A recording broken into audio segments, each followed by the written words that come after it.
Overtrading, by far one of the biggest Achilles heels for most traders. In this video, you'll learn the best 4 practices to stop overtrading and improve your trading overall. You ready? Let's go.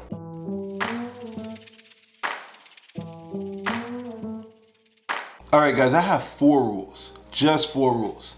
And if you follow these 4 rules, I guarantee you'll see drastic improvements in your itch to overtrade. So, starting with rule number 1. You may have heard about choosing a specific pair to trade, but what I want you to do is choose a specific time of the day or session that you trade and stick to that. So maybe you want to trade London session or New York session. Maybe you want to trade the crossover between the two and trade between 8 a.m. to 11 a.m. Eastern. Whichever time of day or session that you want to trade, you want to choose that time and be consistent with that time every single trading day. Show up at that specific time on each of your trading days and make sure you don't go outside of that time frame. Oftentimes, things that contribute to overtrading is not having a specific time frame in which you trade in.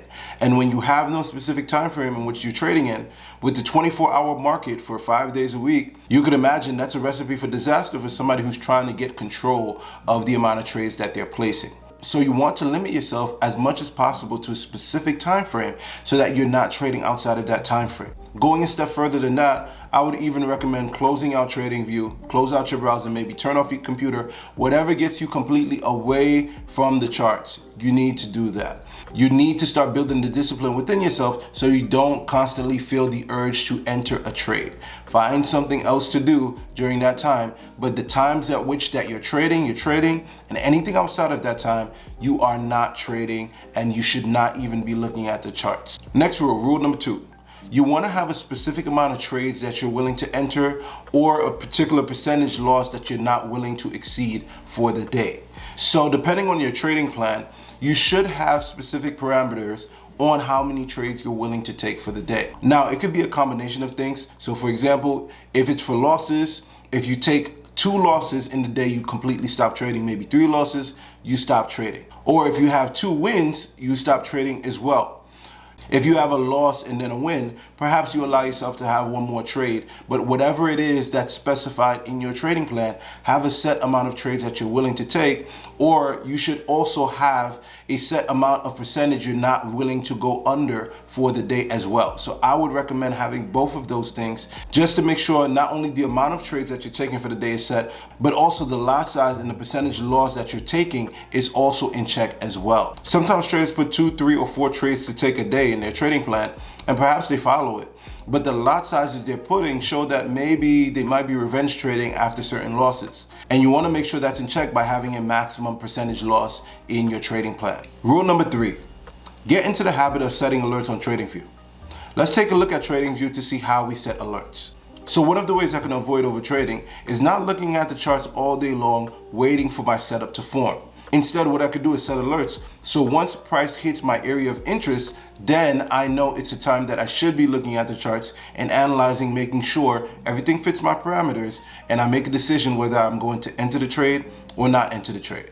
For example, if we take this area here in EU, if we say that this is an area of resistance and this is an area of support, and I want to set an alert if price breaks either resistance or support, then all I'm going to do is right click above this area of resistance over here, and then I'm going to go here where it says add alert, and I'm going to add my alerts.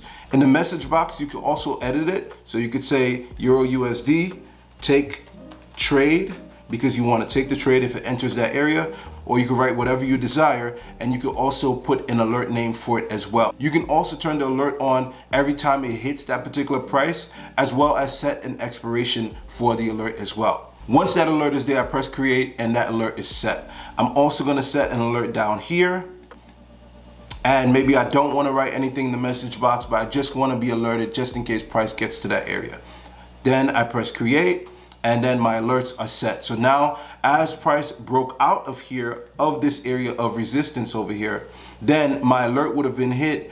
I would have been able to take a look at the breakout happening in live time, and I would be able to make a determination on whether I'm ready to enter the trade or if I'm going to wait a few more minutes.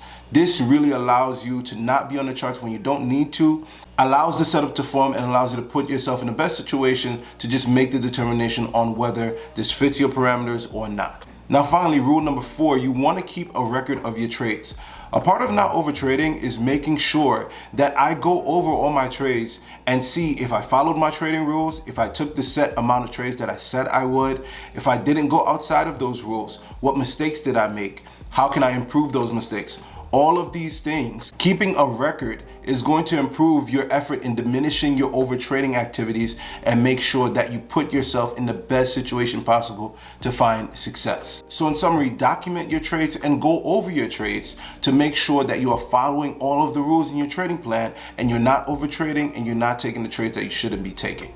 Now, if you follow these rules, you will not only see a dramatic improvement in you lessening your overtrading, you'll see a dramatic improvement overall across the board in your trading. So I know overtrading is tempting, especially for a new trader. You want to get in everything. You see it set up in almost every pair, I know, but you have to get it under control if you want to become a master trader and if you want to continue to grow and make more and more profits.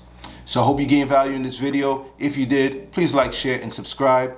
And until next time, Jordan the Maestro, peace.